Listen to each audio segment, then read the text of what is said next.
Fujitsu Eesti tegeleb IT-seadmete müügiga ja samas ka väga suur osa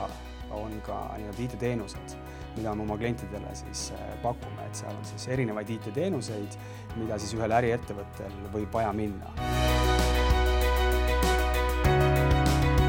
See võimaldab tegelikult ettevõtetel säästa kulusi siis IT-infra pealt, ehk siis kui me räägime serverite püstihoidmisest, serverite soetamisest nii-öelda riistvarana, siis pilve pealt saad sa seda nii-öelda teenust osta. Täpselt nii palju, kui sul vaja on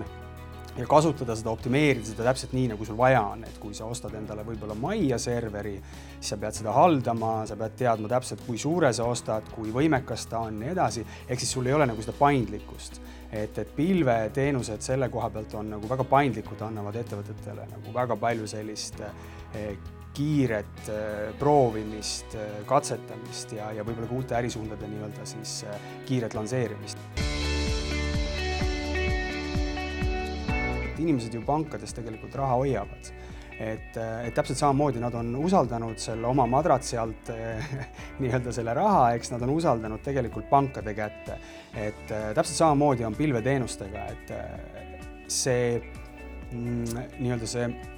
maailm on ohte täis, aga me ikkagi võime väga turvaliselt selle koha pealt nagu öelda,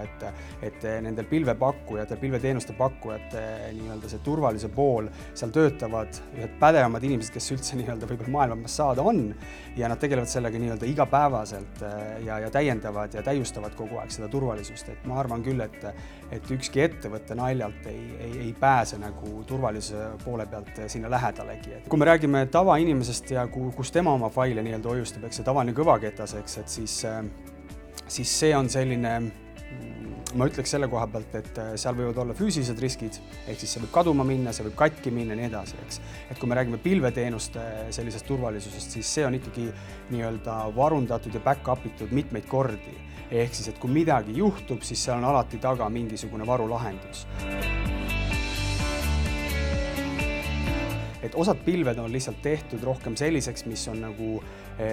natukene rohkem nagu homogeensemad, ehk siis nad ei lase võib-olla väga palju teisi ligi ja nad ei lase seda hübriid-IT mudelit ligi, ehk siis hübriid-IT mudel on tegelikult mudel, mis siis ma arvan kestab järgmised 5 aastat. See tähendab siis seda, et kui ettevõtetel on oma serverid majas, siis nad teatud asju jäävadki hoidma, on see siis sellepärast, et need aplikatsioonid, mis seal või see nii-öelda tarkvara, mis seal peal jookseb, et kogu see on võib-olla natukene vana, et ta ei sobigi pilve migreerimiseks, lihtsalt ta on ehitatud teistmoodi, et ta ei olegi nii võimekas, et ta suudab nii-öelda pilves hästi nagu toimida, siis see jäetakse nagu nii-öelda maa peale, ehk siis sinna serveritesse, mis on ettevõtetel ja samas osad asjad liiguvad siis pilve. Seda nimetatakse nagu hübriidversiooniks ja siis need teenusepakkujad ongi natukene nagu erinevad selle koha pealt, et osad lasevad seda hübriidmudelit nagu rohkem endasse, kui me räägime Microsofti pilvest, Azure'ist, siis see on rohkem võimekas selles osas ja kui me räägime siis Amazoni pilvest, siis tema on natuke rohkem selline homogeenne, kes ei ole seda teed läinud, et ta nüüd laseb igast erinevaid pilvi endale nii-öelda neid erinevaid versioone nagu enda pilve siis üle kanda. Et see on võib-olla erinevus, aga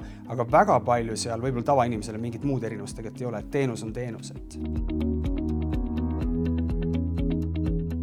Ma ei näegi, et oleks ettevõtted, kes seda ei saaks ära kasutada enda nii-öelda hüvanguks.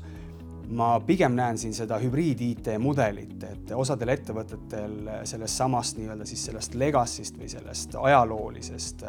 nii-öelda siis ajalooliselt siis tulenevast nendest tarkvaradest ja süsteemidest, mis neil majas nagu jookseb, et võib-olla nad ei saa mingeid asju lihtsalt pilve viia, see on nagu see põhjus. Osadel ettevõtetel on see seotud võib-olla selliste regulatsioonidega, et nad mingeid asju hetkel veel ei anna kuskile avalikule pilve, et nad tahavad hoida seda võib-olla lokaalses pilves, ehk siis me räägime, et see hübriid-IT versioon tegelikult nagu kestab, et see on nagu kõigile sobilik. Microsoft ise toob selliseid näiteid, Starbucks on ju, siis Starbucks on selle AccuWeatheriga teinud väga selgelt omavahel koostöömudeli, et AccuWeather annab siis andmeid ilmast, mis on nagu tulemas, ehk siis ilmaprognoose, suht täpseid ja Starbucks on selle data siis endale siis niimoodi ära siis markeerinud, et tema kui ta tellib kaupa kuskile regiooni, no näiteks, ma ei tea, Hispaanias, Madridis on meil nüüd Starbucksi kohvikuid, ma ei tea, nii palju, eks, ja ta vaatab ära, et näiteks seal Madridis on täna päike paistab, eks, selge, et meil läheb ice coffee't läheb täna väga palju, sest on äärmiselt palav, eks, siis nemad teevad juba neid selliseid tellimusi, teevad vastavalt sellele, mis data sealt tuleb. Pilves maht otsa minu arvates ei saa ja see põhjus on tegelikult selles, et nii kiiresti, kui tehnoloogia areneb, siis kohe, kui tekib tegelikult probleem, et need mahud on liiga suured, siis kohe tegelikult sinna otsa leiutatakse midagi sellist, mis tegelikult aitab neid mahte nii-öelda väiksemaks saada. Et hetkel seda võib-olla ei ole veel nii-öelda päris välja leiutatud, et kuidas nagu väga kokku pakkida mingeid videosi või nii-öelda seda andmeid, mis sinna pilve läheb, eks. Aga üldjoontes seda mahtu on praegu piisavalt. Jah, kui inimesed seda nii-öelda hakkavad väga hullusti ära kasutama, siis see olukord võib nii-öelda hüpoteetiliselt nagu tekkida teoreetiliselt. Aga ma usun, et tehnoloogia areneb seal kiiresti eest ära, et samas leitakse kohe need vastukäigud, et kuidas siis nii-öelda seda andmeid saada väiksemaks.